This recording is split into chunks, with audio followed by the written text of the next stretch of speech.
Hi guys, this is Vidas and welcome to Learn with Vidas series episode. Today I'm very delighted to be able to teach you how to improvise a Fuguette for 3 or 4 voices on the Advent hymn tune called Nun komm der Heiden Heiland. I hope you will enjoy it, and today I'm using Sweelinq sample set. Bovenkerk Kampen from Hinch organ, 1743, and it will be very interesting to compare the sounds of various manuals, and maybe we will switch to some other sample sets by Sweelinq suitable for this type of Fuguette. We'll see. Delightful. Basically. Opportunity to compare those sounds. All right, so welcome Tim, welcome Niels, and everybody else who will be joining later. I'm really happy to be able to teach you. And now remember, this Nun komm tune, I don't have a hymnal in front of me because it only has 4 lines, and we all know that Fuguette will be based on the first line. Let me just play maybe a harmonization of the hymn tune so that you will know how it sounds from memory, okay? First of all, in octaves. Or in octaves.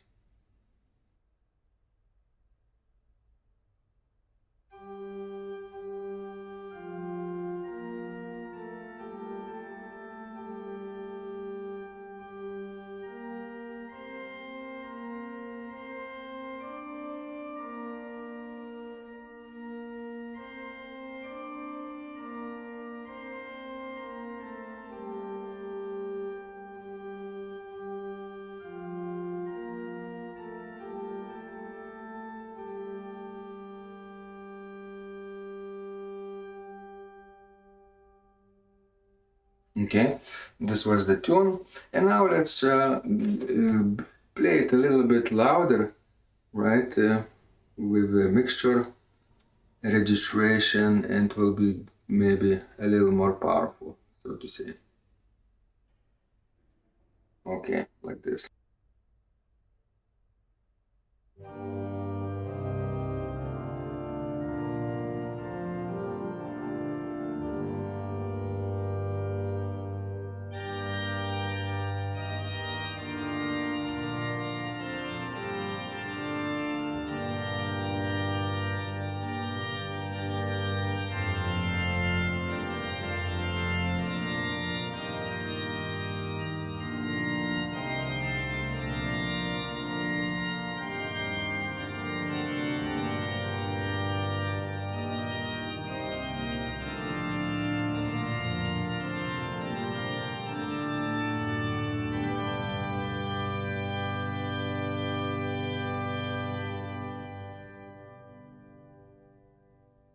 Okay, this tune of course has beautiful 4 lines. In our version it will be written in G minor, maybe G, some sort of G mode from the note G with 2 flats.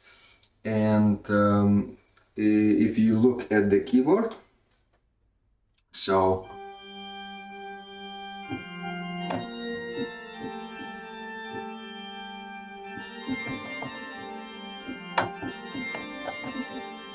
it only has 6 notes, right, from F to D. And although in many hymnals it's written with 2 flats, 1 flat, B flat, is perfectly acceptable because there is no E flat in the hymn tune itself. So we could actually harmonize it with chords which have E natural or E flat as well. More on that later. So effectively this could be actually Dorian, a G Dorian mode, like this. Or this. With 6 raised scale degree. without E flat, but E natural, right? All right, so once we have figured that out, now let's talk about what are some steps we could start actually getting fluent with the Fuguette, and what are the prerequisites, right? Fuguette, what it is, right? It's a like a imitative counterpoint genre for 3 or 4 voices, which would require or may not require pedal part. The lowest part could be played with your little little or ring finger, forefinger of the left hand, or with the pedals as well. In our case, I will use some pedal work as well.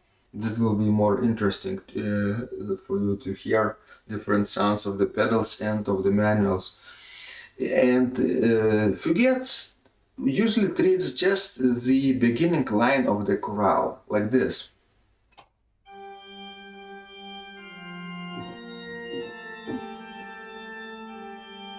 And that will be actually our theme. Theme for entire Fuguette.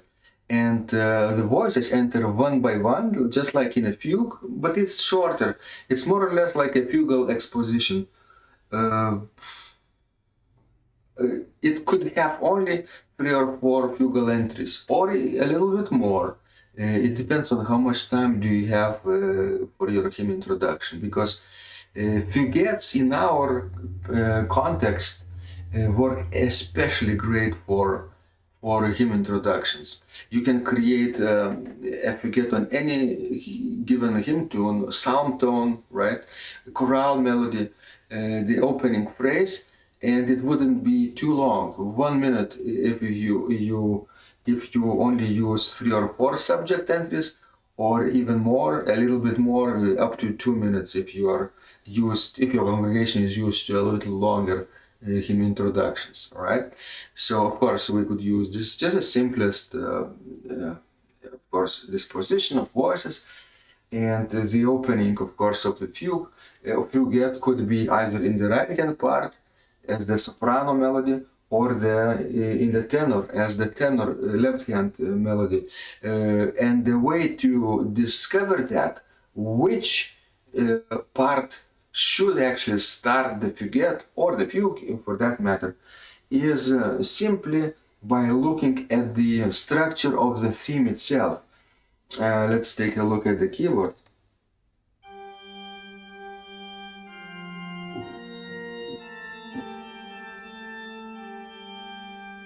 Right? Since our subject starts and ends on the same note, the first scale degree of G minor, let's say, or G Dorian mode, the third scale degree from G, right, and ends on the G2. It doesn't matter if we start on the right hand part or the left hand part. I'll tell you when it will matter. If we started a Fuguette lower and ended up higher, like this, and a second line from G to B flat. If that is the case, then it would be better to start with the right hand part, because our melody could have the room to enter with the left hand part, right? Does it make sense? If the chorale tune starts low and ends high, then it's best to start this in the soprano voice, right? Or the alto voice if you have more than 3 voices. Basically, let's say upper voice for this clarification, upper voice in the right hand part. And then if you end higher, then your left hand is free to enter in the tenor range, right? What happens if you do the opposite? If you start low and end high, your second entry in the fifth scale degree, it's so-called answer, we will come to that, won't have as much time as much room to enter. Although there are exceptions and composers use that all the time, but the traditional way to start imitative counterpoint is to leave the room for the second entry, and more natural is to start low and end high in the right hand part, and then start low and end high later in the left hand part, right? And then pedals, right? Soprano, tenor, bass, that would be the normal disposition if we had this low to high direction of the tune. But if we have the opposite, the third phrase of the chorale, let's take a look where it is, keyboard. From B flat to G. It's better to start here in the left hand. And then our answer would be entered in the upper range, in the soprano. Does it make sense? If the tune starts high and ends low, you leave the space for the right hand part later and start it the first time for the left hand part.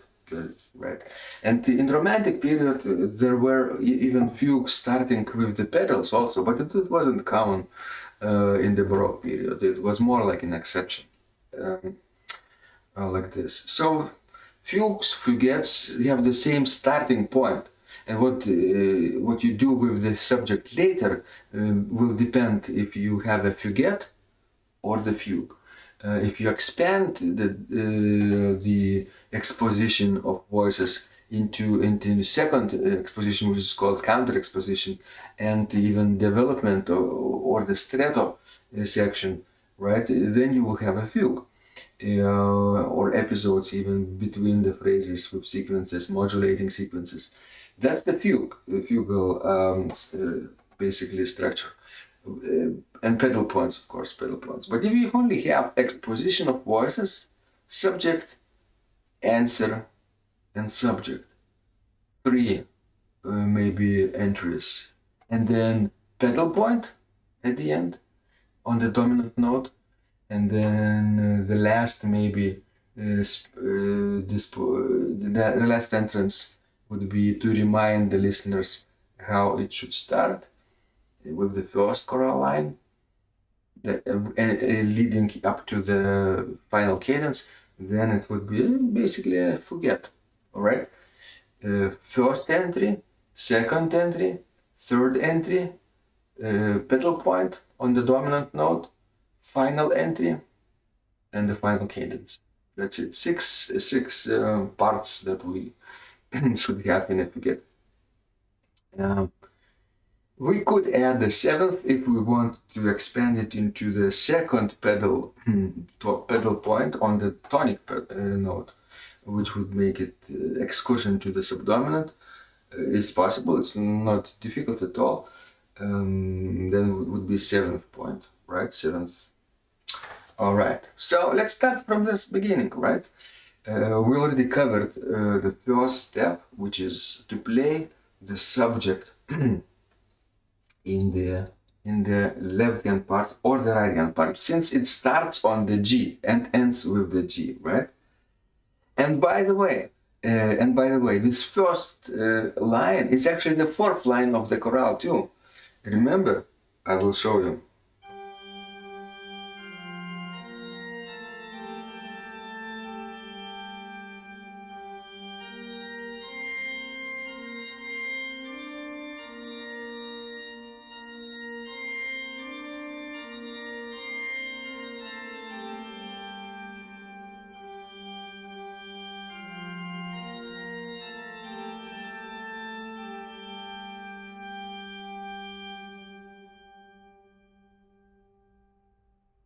Yeah, you see, the opening line is the same as the closing line in this particular chorale tune or hymn tune, right? In other hymns tunes, the last line is different, perhaps. So it is worth repeating it. after everything is done, to remind the listeners how they should start, to remind the congregation how they should start singing the hymn, right? After the fourth, after beginning, you start the ending as well. But in our case, it's the same. Number 1 and number 4, they coincide. Okay, so step number 4. Step number 1, basically, to decide if you start the fugal exposition either in the left hand or in the right hand. It doesn't matter because it's the same note, basically, and let's do it in the left hand. It will be a little bit easier, and I'll tell you why. Because if you start in the left hand part now, then the second pedal, second entry, which is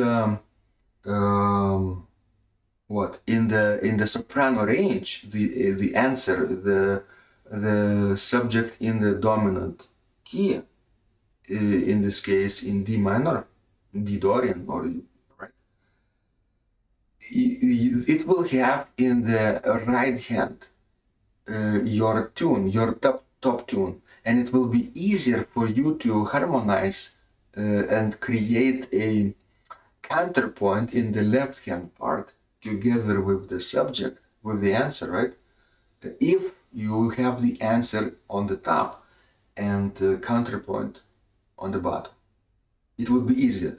So the traditional rule, if you have a choice, you start your fugue or Fuguette with the left hand part, with the tenor, and answer comes in the right hand part, and then counterpoint, counter subject, it works in the tenor as well, left hand part, and it's below the answer, and it's easier this way.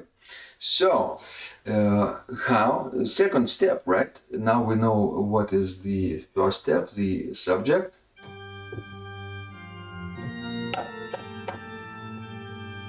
Right. Second step is to figuring out what is the answer, right? Second subject entry is the dominant key, in the dominant key, in this case in D Dorian, let's say D Dorian. Let me show you. From D without any accidentals, but since our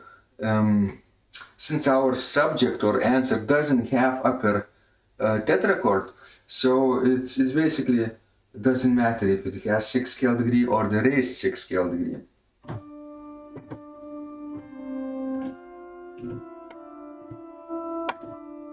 Like this, simply like this, right? Starting from D and ending on D. At the same time, a left hand or the tenor plays the counter subject to the answer, right? And it creates a nice melody, which is a little bit different from the right hand part.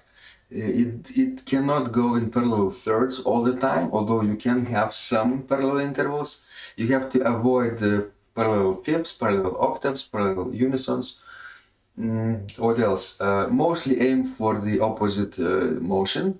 If the right hand goes up, you go down with the left hand. If the right hand goes down, you go up with the left hand. That way you avoid all the forbidden parallel intervals. Okay, what's next? What's important to know? If the right hand is stationary, then your left hand is moving. If the right hand is moving, your left hand should be more or less stationary. I mean, with a little bit different rhythms, right? Not the same rhythm. Don't move at the same time all the time with both hands. That will be violation of independence of voices. You want to have both voices, or all the voices which will join later. You want to have them independent, right, of each other. And if you have the same rhythm, moving at the same, like this.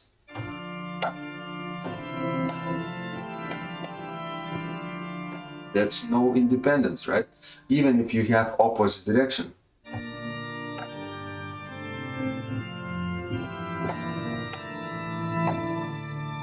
Right? And now I don't have any forbidden intervals, but I have the same rhythms. It's not very interesting. So if you have movement in the right hand, you don't have the same kind of movement in the left hand. If you have stationary note in the right hand, you have a little bit more movement in the left hand and vice versa, right? That's the main idea, to make both parts independent. All right, let's create the counter subject to the melody then.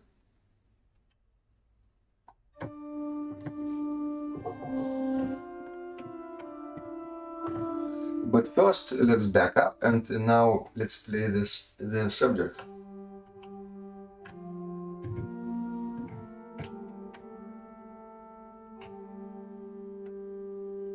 At this G, the first interval could be the opening note of the answer D. It's perfectly normal to do that open fifth sound at the beginning. It's a perfect interval. So, like this, subject, and at the last note of the subject,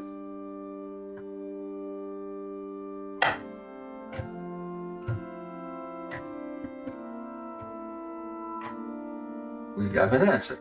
But we could have a little bit delay to the answer by creating a codet to the subject, like this.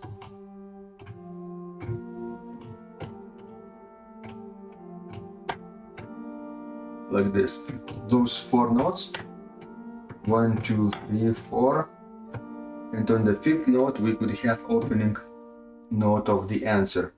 Maybe it's a nicer thing to have, because in the 4/4 meter, let's say, if we count 1, 2, 3, 4, 1, 2, 3, 4, 1, right? Then we have exactly 2 measure long subject, right?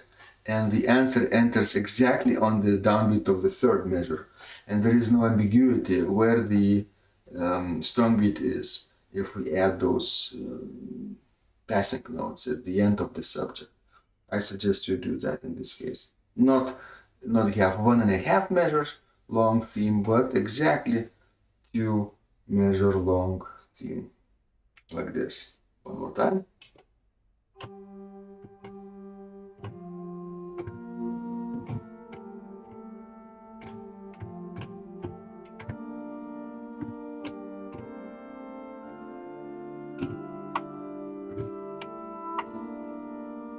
Like this.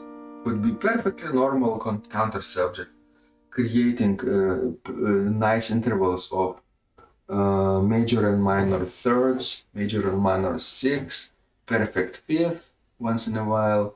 What else? Perfect octave once in a while, but no parallel octaves or fifths. And sometimes you could have even some suspensions, which is a dissonant note on the strongest beat, and resolve downwards by a stepwise motion into the consonant note, like perfect 4th and major 3rd, or perfect 4th and minor 3rd, or minor 7th and major 6, for example. 7 to 6 suspension or 4 to 3 suspensions are the most common. There are others, but maybe about that at some other time. All right, so let's do it again. You have to repeatedly practice this, each of the steps, to become fluent.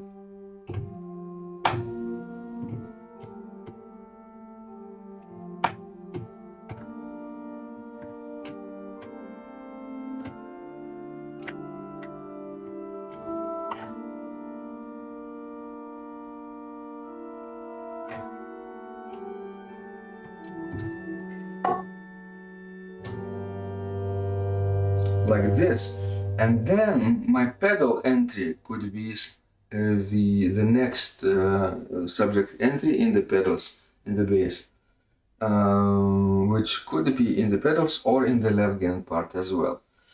So we're getting closer to the third step, the third subject entry after the answer, after the dominant key in D.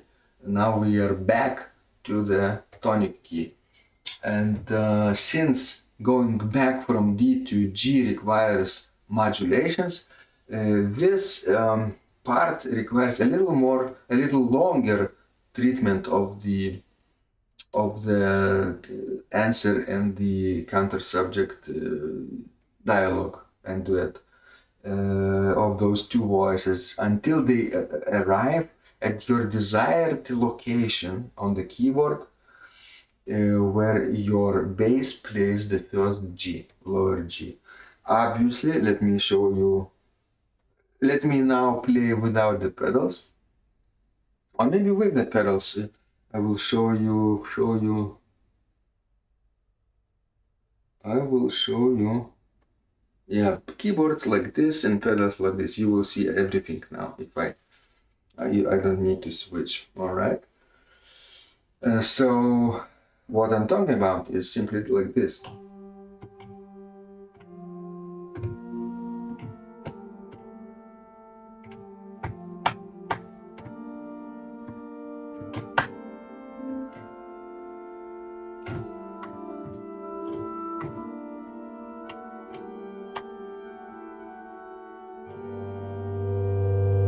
Right? On the keyboard, G, B flat, and G. That would be our desirable place, desirable chord for the first note in the pedals, right? That's why simply we need to expand the second answer entry and this dialogue between the upper voice and the middle voice, so that they would arrive at the location of G, B flat, and G, major 6. All right, one more time.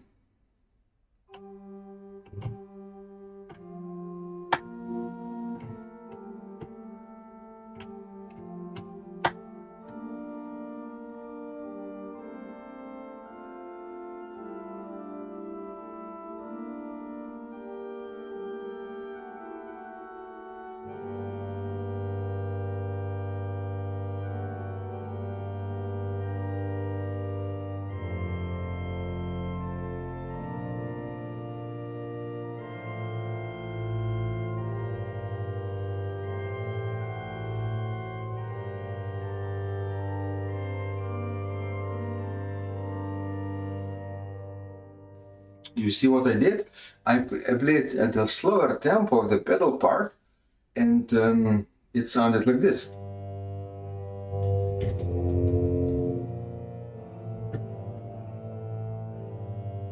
Right, like this.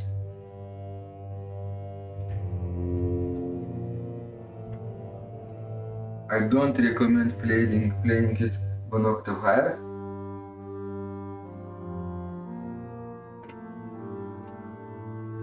Because this is a tenor range already, so better to play it like this.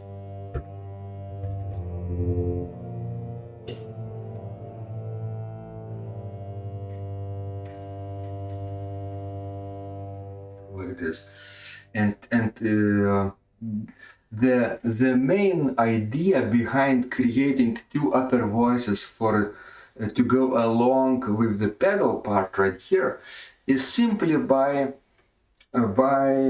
adding chordal notes, right? 3-part harmony basically, all the time or most of the time, to create nice chords to go along with the bass. Now, what kind of chords are we talking about?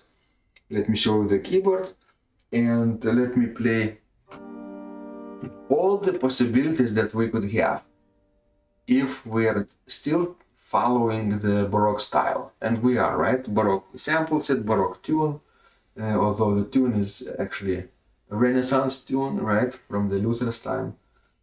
Then, but still, the Baroque, it's basically Baroque genre, Fuguette, so early music. So if we adhere to those rules of counterpoint, then we have some possibilities.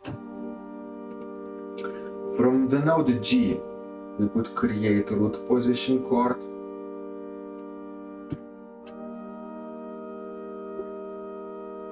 Or first inversion chord. From the note A, we can't use root position chord because it's diminished, but we have ability to do first inversion chord. A.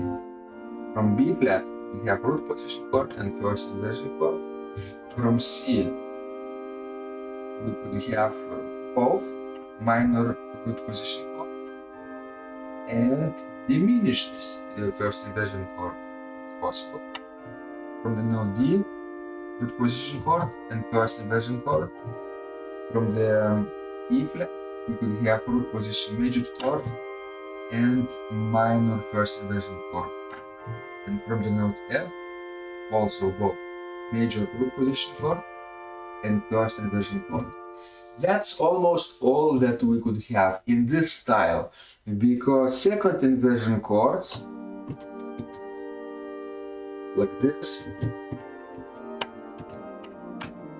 are kind of forbidden in this style, except on special occasions, maybe in a sequence like this. Like this.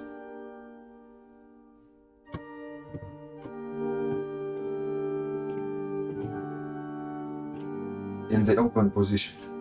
We're still talking about 3-part harmony, not 4-part harmony. Therefore, this is first inversion, second inversion tonic chord, leading into the dominant chord with a suspension 4, 2, 3, and tonic chord. That could be our one of the cadences that is possible. All right. What else can we use besides root position chords, first inversion chords? Sometimes suspensions, right? Yeah, mostly those. At this point, we are stopping at these root position chords and first inversion chords only, right? Then later, when I have the dominant pedal point part of the Fuguette after this next, then we could have a little more room to wiggle, right? So let me play it again.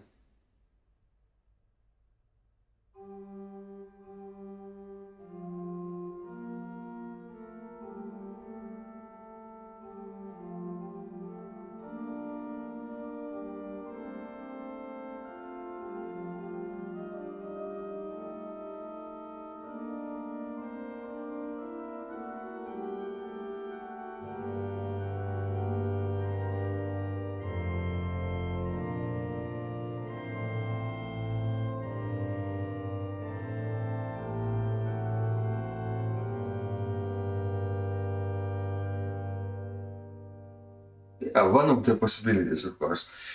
So I already played for you with rhythms, but if we delete the moving notes between the chordal notes in the third thematic subject or fugal entry, right?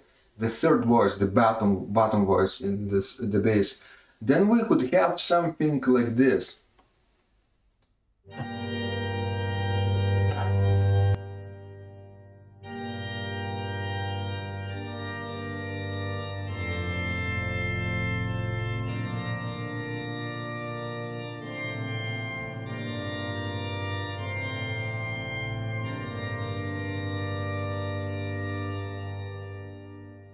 You see, the main problem when you have 3 parts only without the 4th voice harmony is to actually always have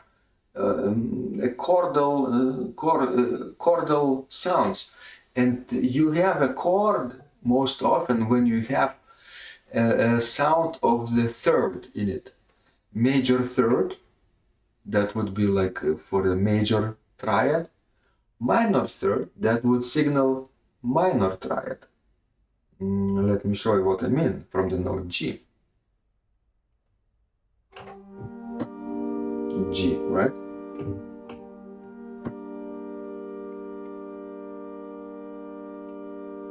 We could have this G, B flat G, and still is a minor root position chord, even though D is missing, the fifth is missing. Yeah, you can double the root of the chord and skip the fifth, it's still possible. Otherwise, you do this, you do this, you can do this, right? It's all root position chord, like this. But then you have to, if you double something, you double the root and skip the fifth. Can you double the third? Yes, you can. Yes, you can. You can double the third and skip the fifth also. But don't double the fifth because then you will have open fifth sound without no telling whether this chord is major or minor because there is no third, right? In all of the cases, in all of the downbeats, in all of the beats of each measure where you have three-part harmony, you have to have the sound of the third in it. That's very, very important. One more time, I will play the harmony for you.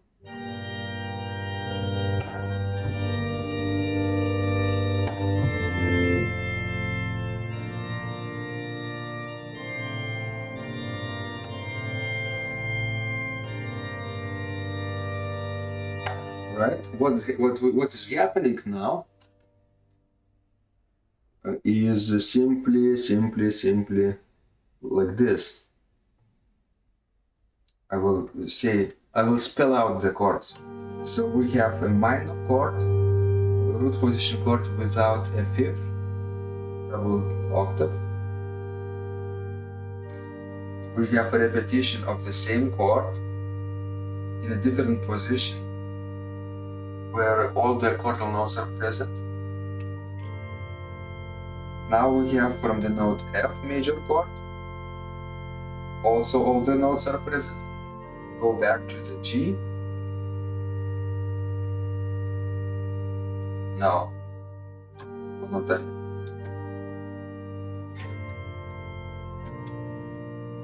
Oh, that, because the tune is in the pedals. G, G, F, B flat, A, G, G. That's our tune. So, like this, this. Next, from the note B, is missing the fifth, but with double root.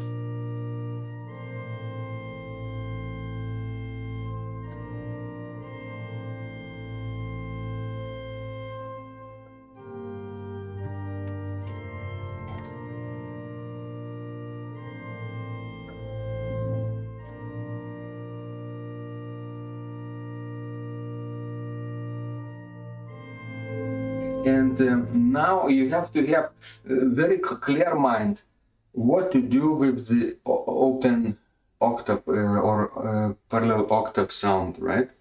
Perfect octave. So when you have forbidden interval, right? G to G, you cannot go to F,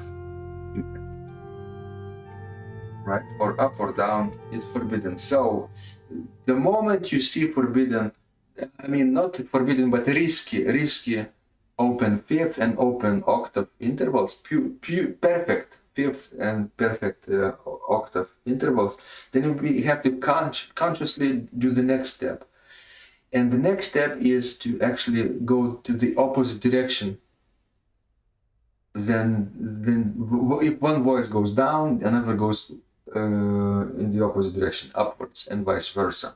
So, or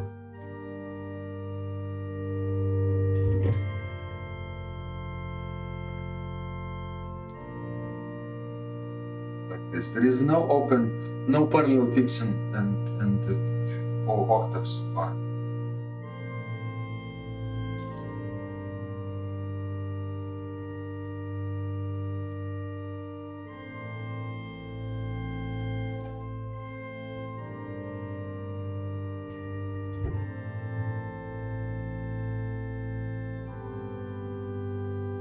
Like that.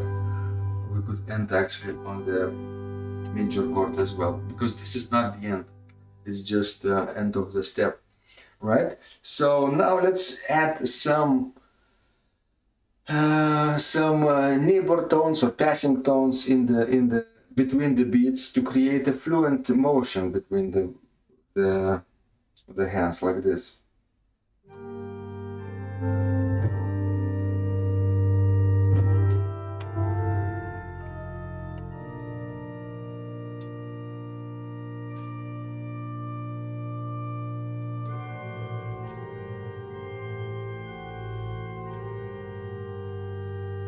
Yes, like this. Ending could be like this, or like this, or like this. All of the possibilities are possible. So, now let's do it again.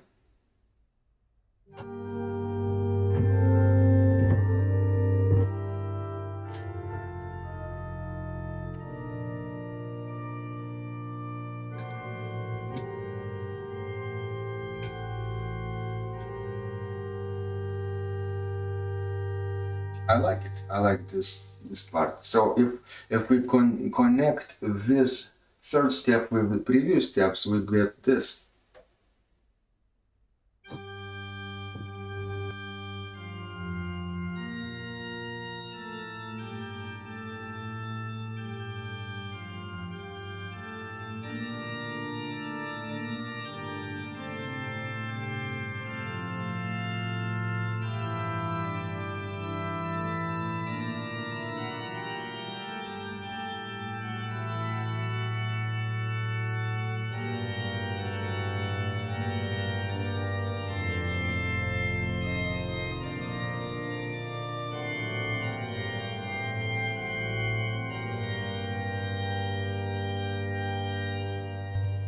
Okay, once you are fluent with this third step, basically you have to repeat it at least 3 times without mistakes. Then you are ready to go to the next step. After this G in the pedals, then comes a nice dominant pedal point. You hold the note D in the pedal. D, where is D? Right? You hold the long D and you play the 3-part harmony around the chord, the note D. So let me reduce the stop like this. What do I mean? You could have the dominant note like this. Always holding the pedal. You could have this. If D is in the pedal, then you can alternate between the chords of D major or G minor in this case. Right, so this is effectively called dominant pedal point, because if the point you're holding for a long time is the dominant note, D in this case. And it's a 5th scale degree, and you don't resolve it to tonic for a long time. Therefore, you basically are raising the tension between those chords. And it's very nice to have this pedal point, dominant pedal point, towards the end of the piece, towards the end of the fragment. In our case, after the dominant pedal point would come the final subject entry. Perhaps in the soprano, so that your congregation would be very much aware of the tune, leading to the final cadence and possibly the tonic pedal point as well. All right. So let me show you the keyboard view. Now we end on the note on the G, B flat, and G, right? 3 voices, tonic, incomplete tonic chord, right? What is root position chord? And we start the dominant pedal point with this dominant chord, and we alternate B flat, A. If we have B flat in one voice, we have G in another voice. If we have A in one voice, we have F sharp in another voice.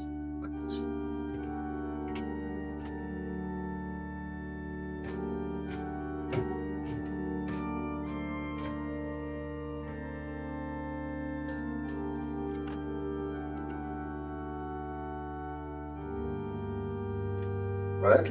That could be your entire dominant pedal point, extending 2 to 4 measures perhaps. Whenever you feel ready to finish, you just finish with the tonic note, which actually would have the first subject, the first scale degree in the soprano, which would be the opening note of the subject for you to finish the Fuguette. That would be the next, right, step. So what would you do with those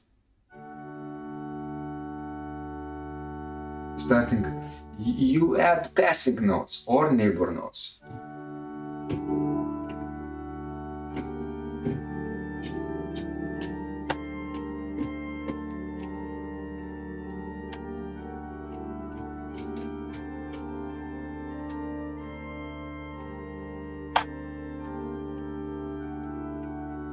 And maybe with the same actually chord that you started, and you are ready to do the next steps, final subject entry. Does it make sense? Let me show you the bigger picture.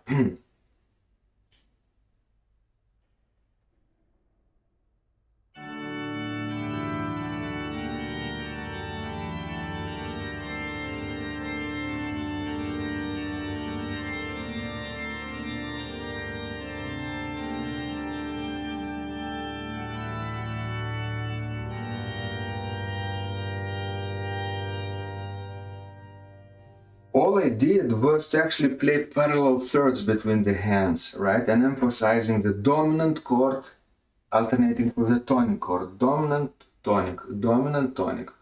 In the dominant position was root position chord, and the tonic position was second inversion. Like this. Final chord. One more time.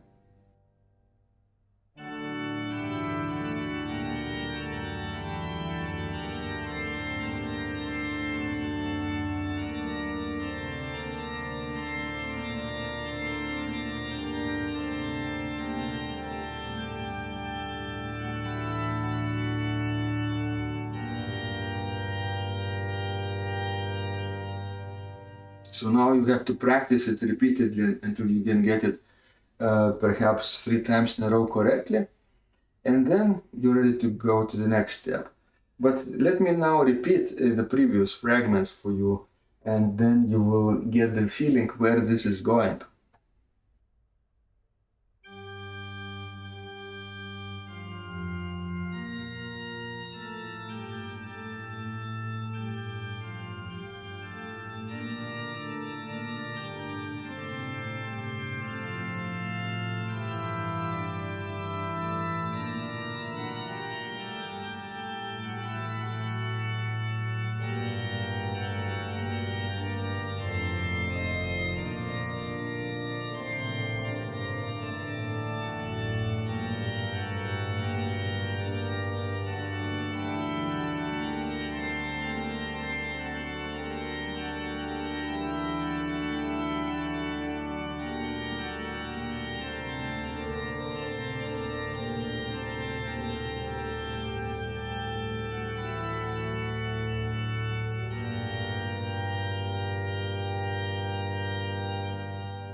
Actually, this could be like the end, because I just ended almost with the cadence after the dominant. But I want to have one final subject entry in the soprano, starting from here, like this.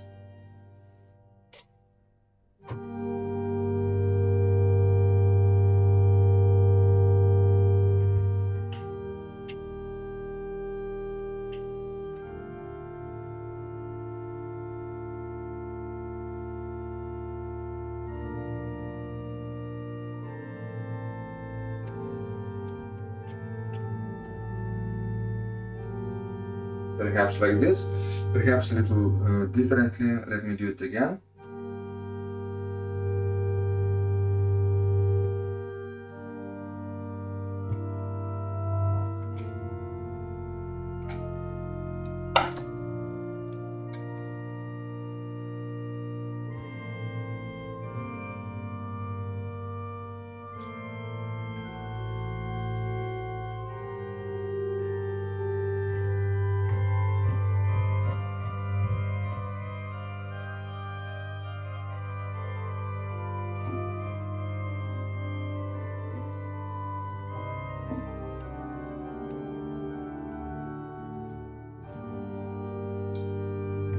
I finished perhaps a little too advanced version, but I also did exactly what I promised to do. After this long dominant pedal point, we had what?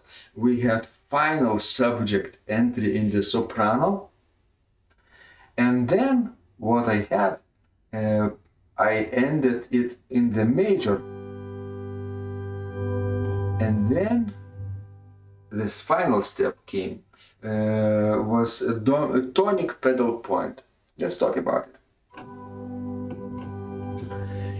it. Just like a moment ago we talked about the dominant pedal point, which alternates between the dominant chord and tonic chord.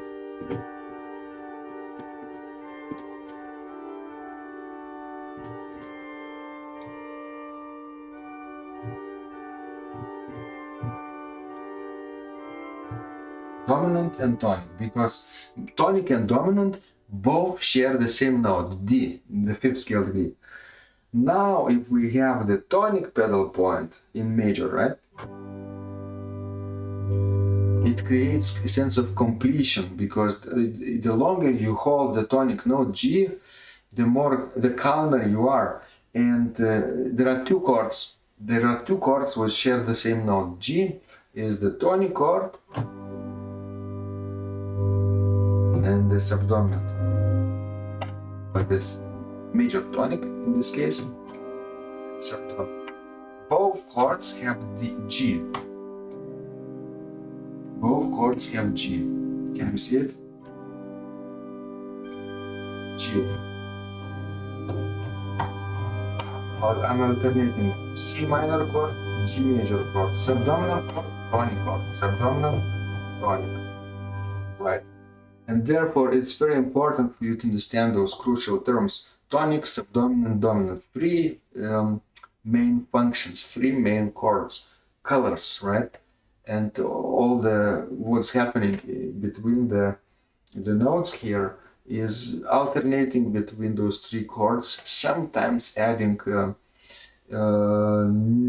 chords built from the sixth scale degree, seventh scale degree, or third scale degree as well, which are related to tonic, subdominant, and dominant, but they are not tonic, subdominant, or dominant at all. Okay, so when we have a tonic pedal point at the end, we alternate between tonic and subdominant, and it's sort of a short modulation to the subdominant key, right? Because subdominant key in this case is what? G, it's C minor. And if we have B natural with the G chord, it's a major G chord, major tonic. It sort of acts like a dominant chord to the subdominant key, to the C minor, dominant of C minor. And we alternate between C minor and G major, C minor and G minor. G major at the end. And finally ending it with the final cadence and ending the fugue very nicely in G major, because most of the pieces in the Baroque period written in a minor key would end in a major, on a major chord. That was the tradition, because the tuning systems favored major thirds, not minor thirds, most of the time. Okay, so that's the idea. I think we're doing well. How is our live stream doing? 4 minutes up to an hour, so maybe let me now play entire Fuguette for you with this registration, and you will see entire structure of it very nicely, and perhaps try to recreate it at home, practicing every step separately at least 3 times in a row without mistakes. Have fun.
Did it work?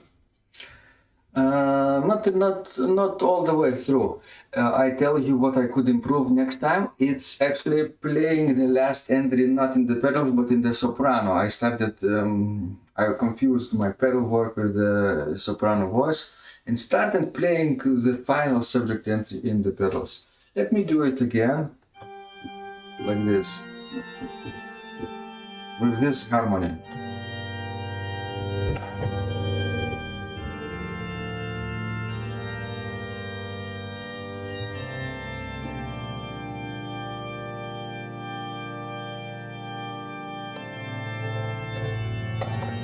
Something like that. All right, let me do it again.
So that was a little better, right? It still wasn't fluent, right? You need to practice it, and I'll show you one more time. But first, I have to say hi to Marcus, who joined the stream, and I'd like to show him from the beginning what I did, and everybody else who is joining later. One last time before we end, okay?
Yes, so we're starting basically Fuguette with the first phrase of the Nun komm der Heiden Heiland chorale theme, like this.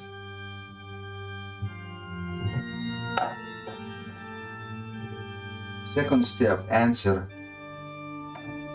in the soprano.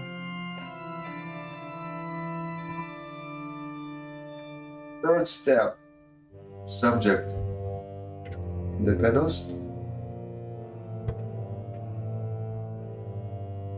And then a long pedal point on the dominant note, alternating between the dominant and the tonic, holding the note D.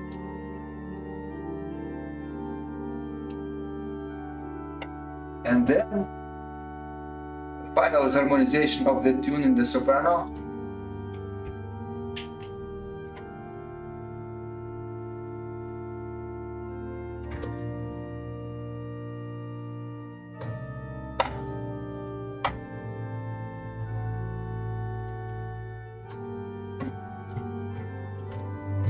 And then tonic pedal point on the note G, alternating tonic and subdominant chords.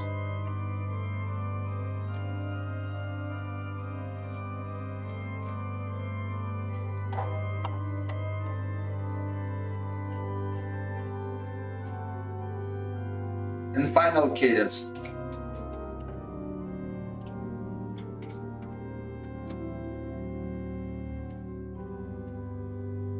Like this.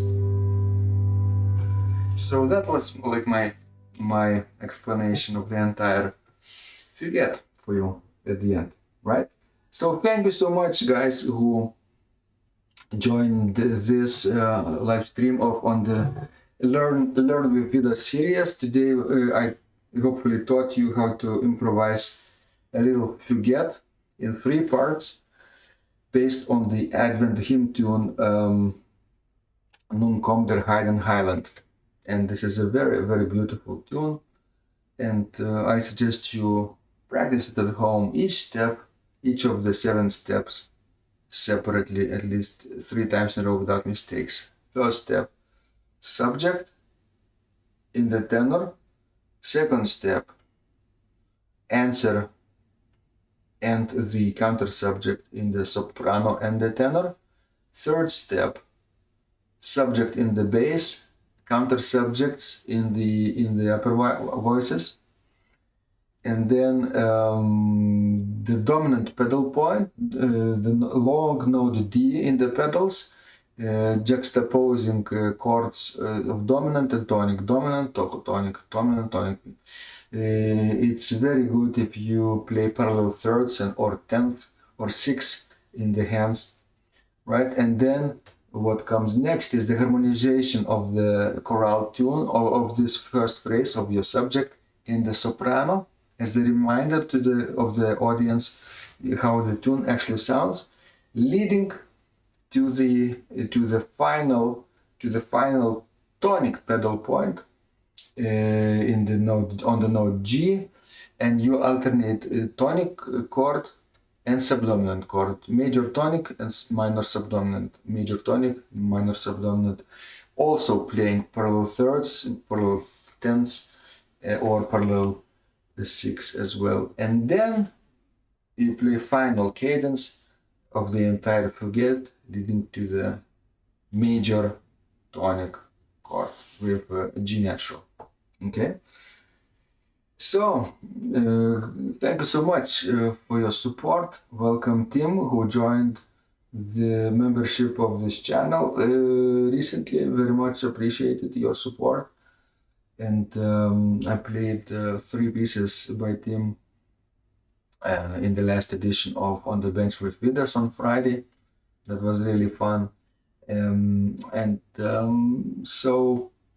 So stay tuned for the next edition of On the Bench with Vidas next Friday.